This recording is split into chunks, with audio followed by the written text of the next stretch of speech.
Hi guys, welcome back to my channel. I hope you guys are doing well. I hope you guys are staying safe. In today's video, we are talking about the 5 money lessons that you can all learn from the Tinder Swindler. Welcome. If you're new here, my name is Happy. I make videos on all matters personal finance, investing, saving, budgeting, motherhood. If this is the kind of content that interests you, please consider subscribing in the subscribe button right here. So let's get back to it. What is the Tinder Swindler? The Tinder Swindler is a movie about 3 ladies who were swindled, who were conned money by a guy that they met on Tinder. Basically, they met this guy on Tinder. He was showering them with gifts during the early days, expensive trips, that's private jet life, and then he conned them money. So what are the lessons that you can all learn from the Tinder Swindler?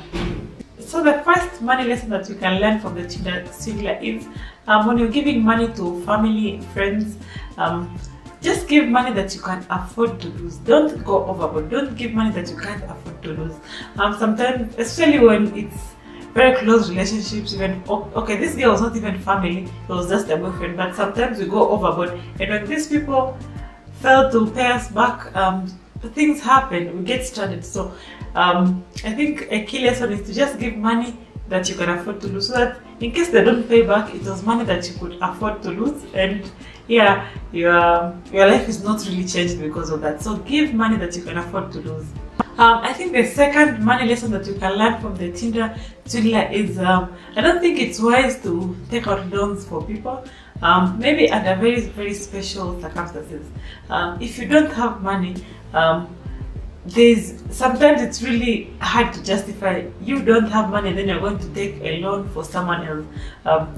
Just if you are taking a loan for your own use, you will have to be careful. What am I using the money for? Even if it's a business venture, is it going to pay? And if you're going beyond that and you're going to take a loan for someone else, I really think you really need to think about it. Very few circumstances should make you do that.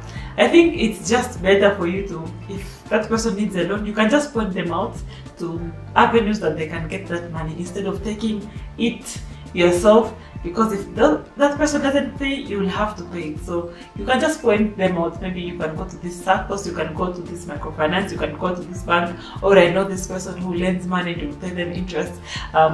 Because those people are the experts, they are professional in lending money, they are going to do their own due diligence, and if this person is not someone worth giving money, they're not going to give them that loan. But if you take that loan for someone else, you're not doing your due diligence, you've not even checked that this person actually can pay that money.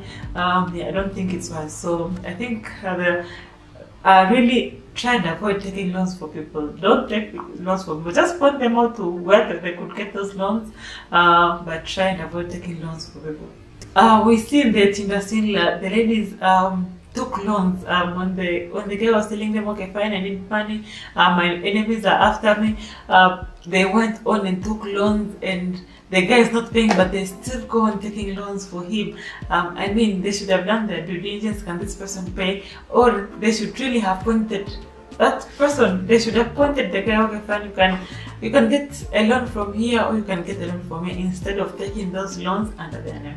Another lesson that you can learn from the Tinder Swindler is don't make financial decisions when you are pressured. Take your time, read through. If there's a contract, read through. Just take your time, do your due diligence.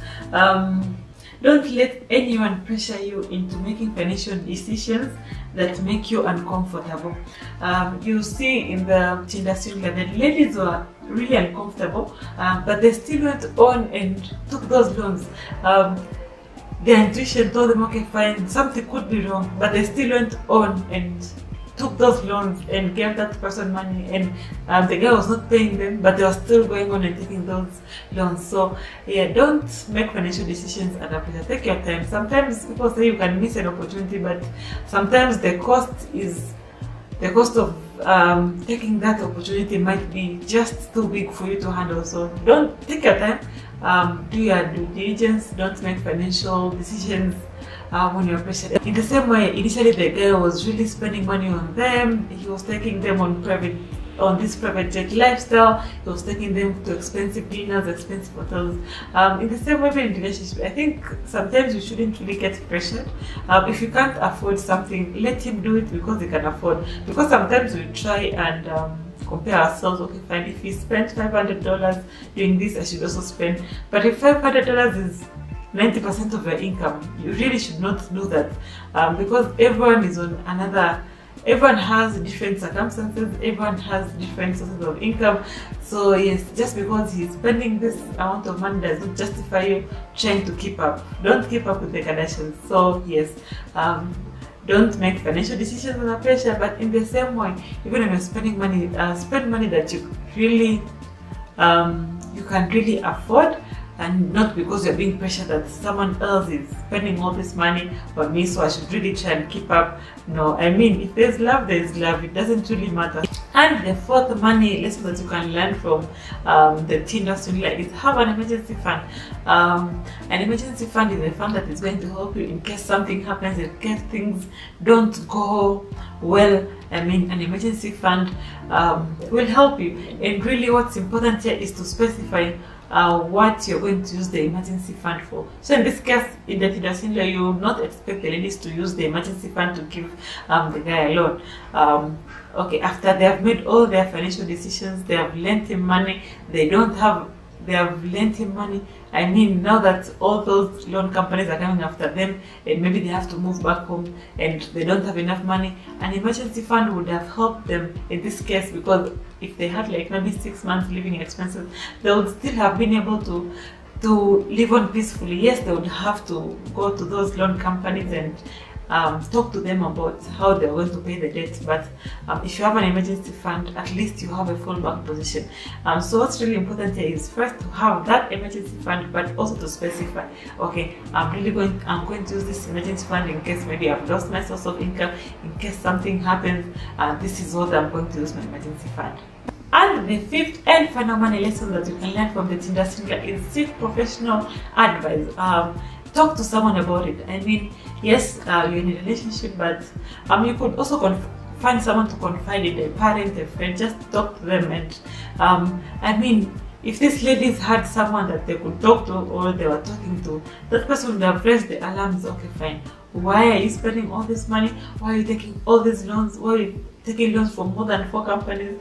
Is it really wise? I mean, at least if you have a second opinion, you might sit back and think, okay, fine, is this really the right thing for me to do at this time right now? So yes, talk to someone about it. Don't let it spill over. Then okay, fine, no, you have to go back home because you have all these loans that you can't pay and things have just gone in a direction that you're not expecting. So seek professional advice. I mean, have someone that you can talk to, so that, I mean, they're going to give you some advice.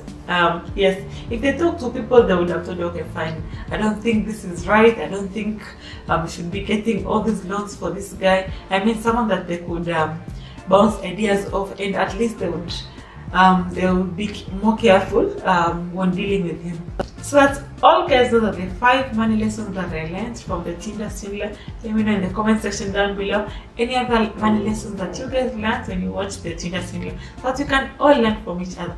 If you like this video, you might also like my next video where I'm going to share some tips for first-time car buyers. So if you're looking to buy a car for the first time, you might want to watch my next video so that you can learn some tips that I learned when I was buying my first car. If you've not yet subscribed to my channel, please subscribe, and I'll see you in that video. Bye.